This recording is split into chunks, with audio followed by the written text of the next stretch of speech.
Querido Deus, meu bondoso Pai, te agradecemos, Senhor, por mais um dia de vida que tem concedido a cada um de nós. Pedimos, Senhor, que o Senhor abençoe a todos que estão vendo e ouvindo este canal nesse momento.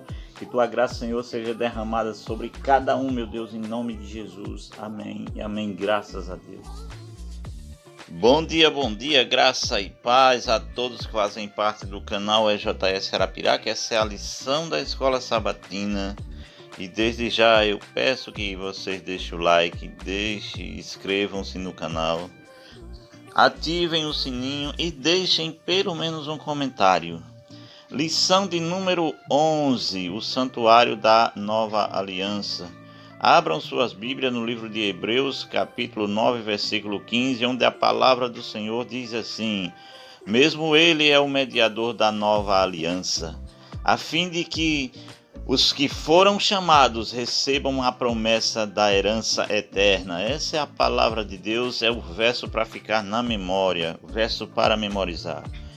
Em uma noite sem luar, o céu estava preto como uma cortina de tintas. As sombras se estendiam sobre Frank, enquanto ele caminhava pelas ruas vazias da cidade. Depois de um tempo, ele ouviu passos atrás dele. Alguém o seguia na escuridão. Então a pessoa o alcançou e disse: "Você é Frank?" E o impressor: "Sim, sou eu. Você me conhece?" E respondeu o estranho: "Eu não o conheço, mas conheço seu irmão muito bem. E mesmo na escuridão, o seu jeito, o seu caminhar, o seu modo de andar, sua aparência, tudo me faz lembrar tanto dele que eu simplesmente presumi que você fosse irmão dele, porque ele me disse que tinha um irmão." Essa história revela uma verdadeira poderosa a respeito do serviço do santuário, uma verdade poderosa. De acordo com a Bíblia, o santuário era apenas uma sombra, uma figura, uma imagem do verdadeiro santuário. Contudo, essas sombras e imagens eram suficientes para prenunciar e revelar claramente as verdades sobre a morte e o ministério sumo sacerdotal de Cristo Jesus ali na cruz do santuário celestial. Porque Deus desejava então que os israelitas construíssem um santuário. Isso é o resumo da lição de sábado. O que o santuário nos ensina sobre Cristo como nosso sumo sacerdote ou substituto?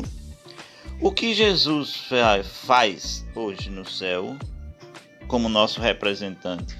Se você sabe a resposta, comente, compartilhe, deixe inscrito aqui no canal EJS Arapiraca. Essa foi a parte de sábado que teve esse resumo e o tema o Santuário da Nova Aliança. Agora chegou a parte de domingo. E na parte de domingo você tem o tema relacionamentos. A palavra do Senhor diz no livro de Levíticos, capítulo 26, versículo 11: "Porei o meu tabernáculo", abra suas Bíblias, "porei o meu tabernáculo no meio de vocês, e não me lembrarei, não me aborrecerei com esse povo, com vocês. Andarei", diz a palavra, "entre vocês e serei o seu Deus, e vocês serão o meu povo", diz a palavra sagrada do Senhor. Uma coisa deve estar clara agora, na antiga aliança e na nova: o Senhor, uma vez, busca o seu povo, busca relacionamento com o seu povo, íntimo de amor com o seu povo. Na verdade, as alianças fundamentalmente foram as regras para um relacionamento. O vínculo é essencial para a aliança dar certo em qualquer época do tempo ou contexto. No entanto, a fim de que existisse um relacionamento proveitoso, é precioso haver interesse ou interação, comunicação e contato, principalmente com seres humanos, seres pecadores, falíveis e céticos, ou seja, pessoas que não acreditam. Evidentemente, o Senhor, sabendo disso, tomou a inicialidade sobre o povo, a raça caída, para que pudéssemos assim relacionar-se com ele de modo significativo. Leia Êxodo capítulo 25, versículo 8, o tempo não vai dar para mim estar lendo todos os versos, mas o livro de Êxodo 25, versículo 8, dá o entendimento do que estamos falando. A ordem do Senhor a Israel para que construísse um santuário. Quais eram as razões que o Senhor deu para desejar um santuário? Certamente a resposta para essa pergunta leva a outra pergunta. E qual é a pergunta? Por quê? Por que Deus pediu que construísse um santuário aqui na terra para ele? Porque o Senhor desejava habitar, meu povo, no meio da sua gente, do seu povo. Talvez encontremos a verdade nos 2 versos de hoje, listado acima. Observe, o Senhor poria um tabernáculo, ou seja, construiria uma casa, uma habitação, e habitaria entre eles, ou seja, entre nós. Em seguida, ele declarou que não se aborreceria com o seu povo. Disse que andaria entre eles e que seria o seu Deus e eles seriam o seu povo. Isso é o que acabamos de ler em Levítico 26, versículo 11 e 12. Examine então os elementos encontrados nesses textos novamente. O aspecto relacional é destacado de maneira muito clara. Analise Levítico 26 e principalmente esses 2 versos que lemos. E também o 25 de Êxodo, capítulo 25, versículo 8, com todos os vários elementos, se encaixa na noção de que o Senhor busca um relacionamento com o seu povo?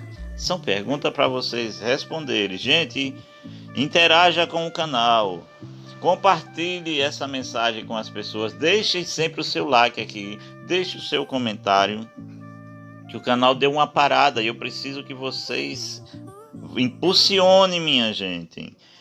Concentre-se na expressão, não me aborrecerei com vocês. O santuário provia meios para que a humanidade caída fosse aceita pelo Senhor. O que é que vocês acham? Isso era importante para a aliança. Outra pergunta também muito importante. O santuário, minha gente, aqui é a base para a aliança, para a compreensão da aliança, porque é do santuário celestial, a partir do santuário, que nós temos a nova aliança. Um Deus que não precisa mais pedir para que sacrifícios de animais sejam feitos, porque Ele é o próprio sacrifício. Ele derramou o seu próprio sangue por mim e por você, e hoje intercede. Basta tão somente que você dobre o seu joelho, se arrependa dos seus pecados e reconheça que Ele é o nosso sumo sacerdote, o nosso sacerdote maior, que está intercedendo por mim e por você. Essa foi a parte de domingo. Chegou a segunda-feira, minha gente, e na segunda-feira tem como tema pecado, sacrifício e aceitação. Você vai ler o livro de Hebreus, capítulo 9, versículo 22. Hebreus, capítulo 9, versículo 22 diz assim: com efeito, quase todas as coisas, segundo a lei, se purificam com sangue, e sem derramamento de sangue não há remissão de pecados. Que sangue aqui a palavra de Deus está dizendo que são derramados? Será que é só o sangue do animal? Não, a palavra de Deus está dizendo que no santuário, no novo santuário, o sangue do Cordeiro foi derramado numa cruz. O sangue de Cristo Jesus é quem nos purifica de todo pecado, porque Ele é Deus, Ele não é criatura, Ele é Criador.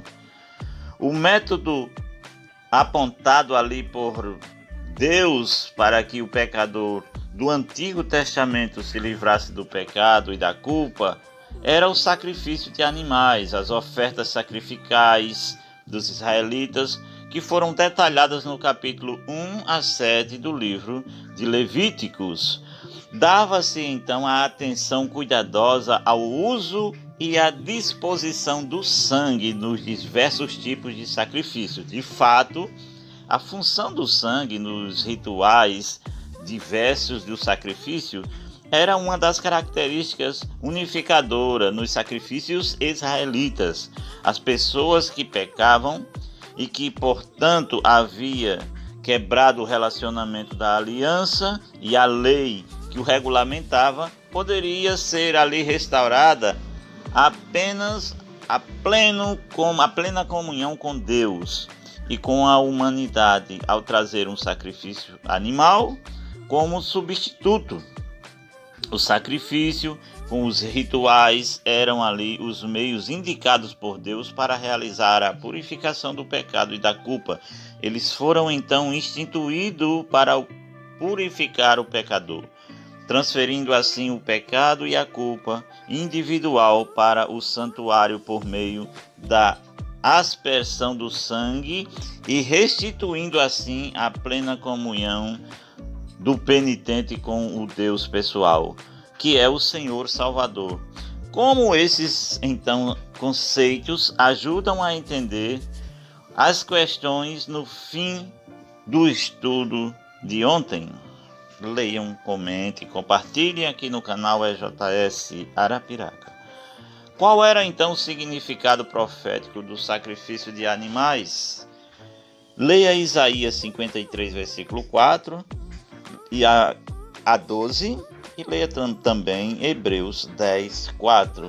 Esses dois textos estão entrelaçados. O sacrifício de animais do Antigo Testamento era um meio divinamente ordenado para livrar o pecador do pecado e da culpa.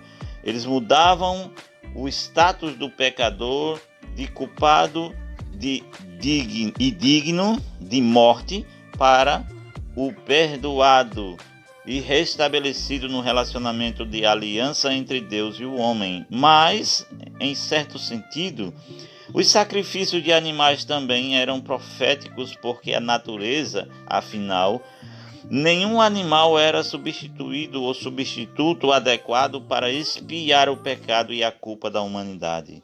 O autor, então, de Hebreus afirmou que isso, em sua própria linguagem, é impossível, que o sangue de touros e de bodes renove pecados, remova. Hebreus 10, versículo 4.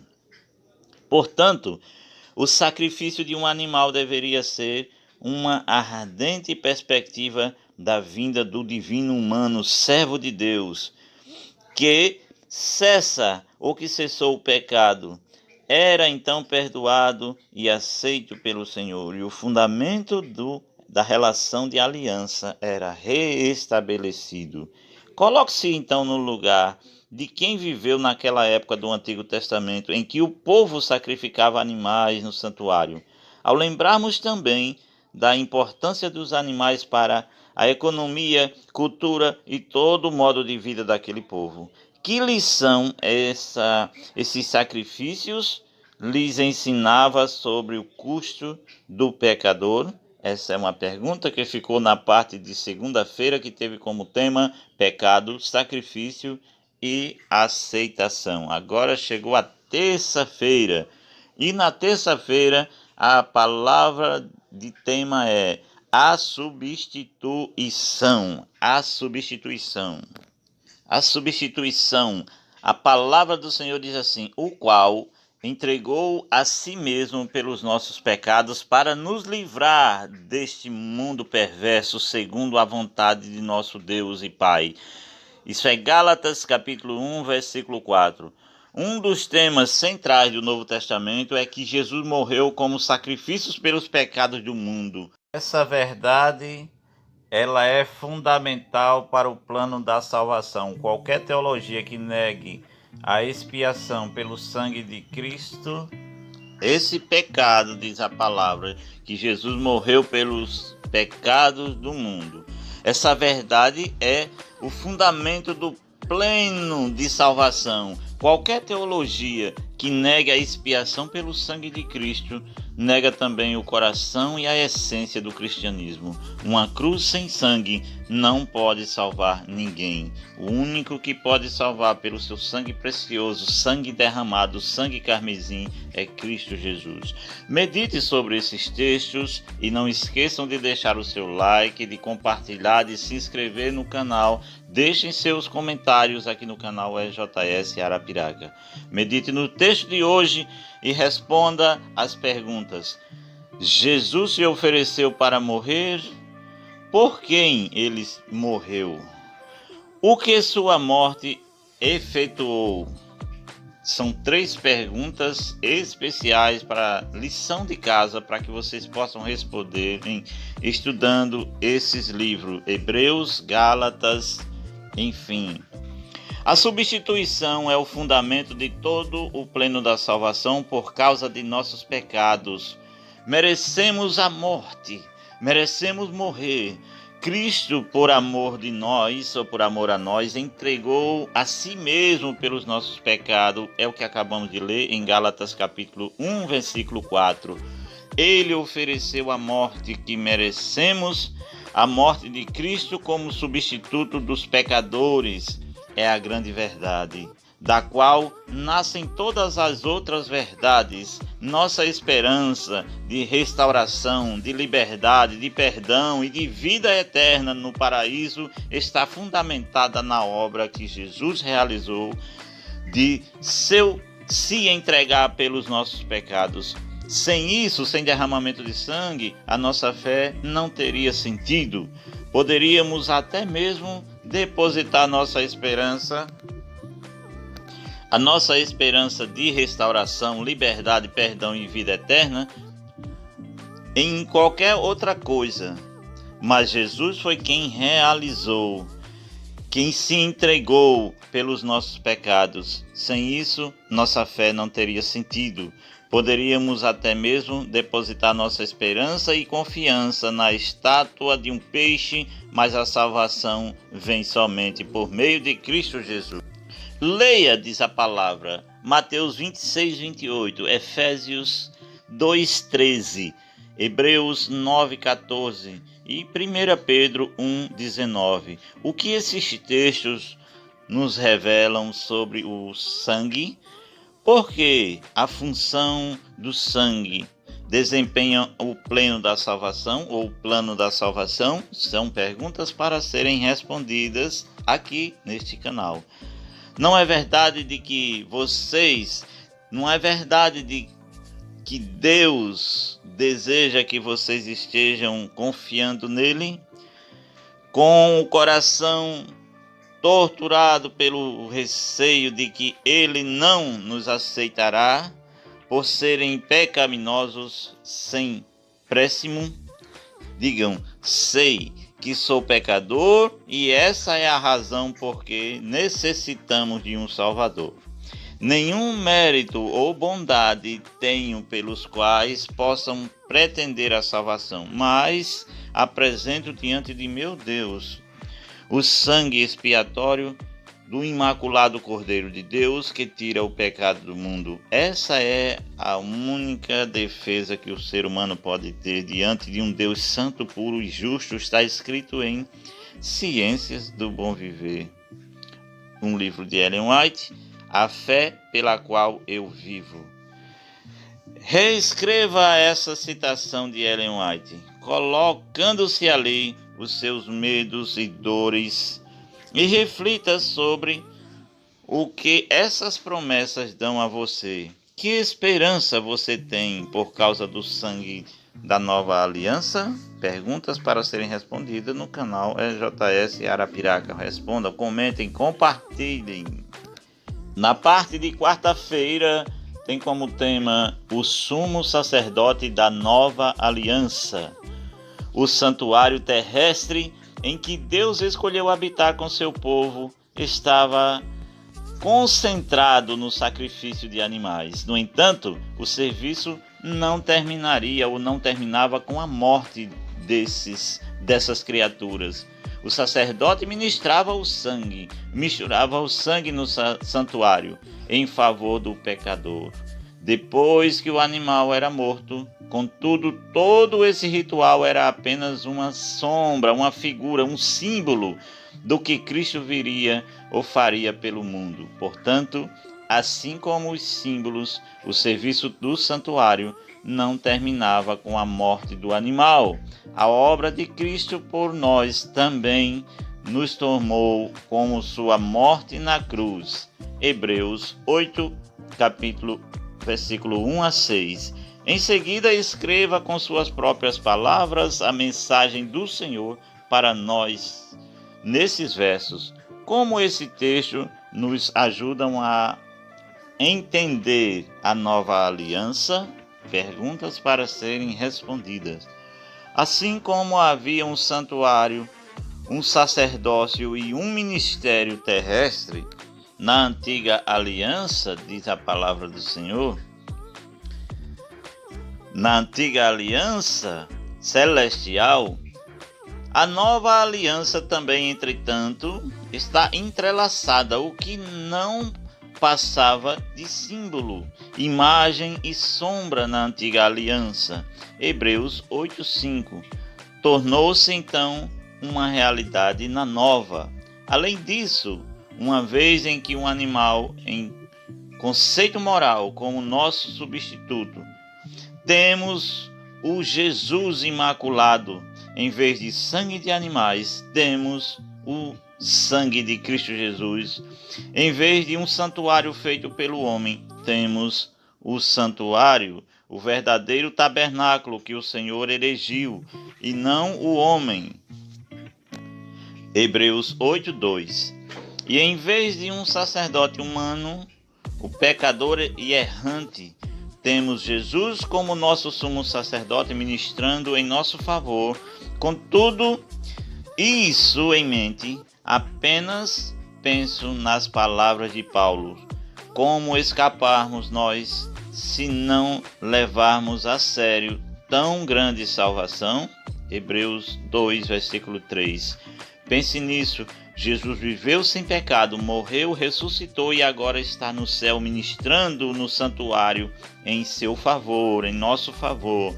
Tudo isso foi feito para a salvação sua, para a minha salvação. A salvação das pessoas terríveis, resultados finais do pecado. Fale com alguém sobre essa notícia maravilhosa. Alguém em sua opinião precisa ouvi-lo? Respondam, comente e compartilhe. Quarta-feira o tema foi o sumo sacerdote da nova aliança. Chegou a quinta-feira e a quinta-feira tem como tema o ministério celestial. Hebreus capítulo 9, versículo 24. Abra sua Bíblia. Em Hebreus 9, 24, a palavra do Senhor nos conforta a cada dia. O estudo de Hebreus 9, especialmente no contexto no qual foi dado, o de explicar o ministério de Cristo no céu por nós, após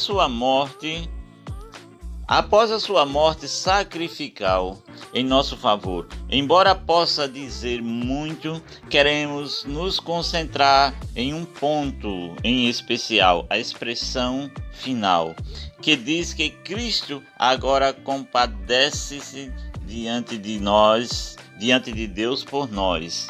Agora ele comparece diante de Deus por nós. Pense no que isso significa. Nós pecadores que seríamos consumidos pelo pleno resplendor da glória de Deus, se o víssemos, nós, por sermos os piores que tínhamos sido, ou por mais que tenhamos transgredido abertamente a santa lei de Deus, temos agora alguém que se compadece diante de Deus por nós. Temos um representante diante do Pai em nosso favor. Cristo Jesus foi morto, Cristo amoroso, perdoador e colhedor, quando estava na terra. Essa mesma pessoa é agora o nosso mediador no céu. Você já parou para contemplar nisso, nessa palavra? Essa é outra parte das boas novas. Jesus não apenas pagou a penalidade pelos nossos pecados, tendo-os levado sobre si na cruz, de acordo com diz 1 Pedro 2,24. Mas agora ele está na presença de um Deus, como um mediador entre o céu e a terra, entre a humanidade e a divindade. Faz muito sentido, então, Jesus sendo Deus e homem. Um homem perfeito, sem pecado, é o único que poderia fazer a ponte sobre o abismo entre a humanidade e Deus, causada pelo pecado. O ponto fundamental é que agora existe um sumo sacerdote, um ser humano que pode se identificar com todas as nossas provações, dores e tentações. Hebreus 4, 14 e 15. Resultando-se diante do Pai, apresentando-se diante do Pai. Leia 1 Timóteo capítulo 2, versículos 5 e 6. Quais são as duas funções dadas a Jesus? Como essas duas funções foram prefiguradas no serviço do santuário terrestre? De acordo com 1 Timóteo capítulo 2, versículos 5 e 6. Quais são as duas funções de Cristo? Como elas foram prefiguradas no santuário terrestre? A maravilhosa notícia da nova aliança é que hoje, por causa de Jesus Cristo, pecadores arrependidos têm alguém que os represente no céu diante do Pai, alguém que o conquistou por eles, para eles, o que eles jamais obteriam por si mesmos. A justiça perfeita, a única justiça que perdoa, chega à presença de Deus. Jesus com essa perfeita justiça opera em sua vida por meio do sofrimento. Hebreus 2:10. Comparece diante de Deus, reivindicando para nós o perdão do pecado e o poder sobre o pecador, sobre o pecado. Pois sem isso não teríamos esperança nem agora nem nunca no juízo. Ore e medite sobre a ideia de um ser humano, alguém que sofreu a tentação do pecado, compreendendo diante de Deus ou comparecendo diante de Deus no céu. O que isso significa para você pessoalmente? Que tipo de esperança e encorajamento isso traz para a sua vida? Essa foi a parte de quinta-feira, chegamos ao final. Agora nós temos um estudo para adicionar a toda a semana em que estudamos. Estudo adicional. O mais elevado anjo do céu não tinha poder para pagar o resgate de uma pessoa perdida. Querubins e serafins só têm a glória com a qual são dotados pelo Criador, como suas criaturas que são, e o reconhecimento, o qual a recompensa, diz a palavra do Senhor, e a reconciliação do homem com Deus só podem ser realizadas mediante uma medida declaração, digno de tratar com o infinito Deus em favor do homem, só ele, não os anjos, e declarassem digno.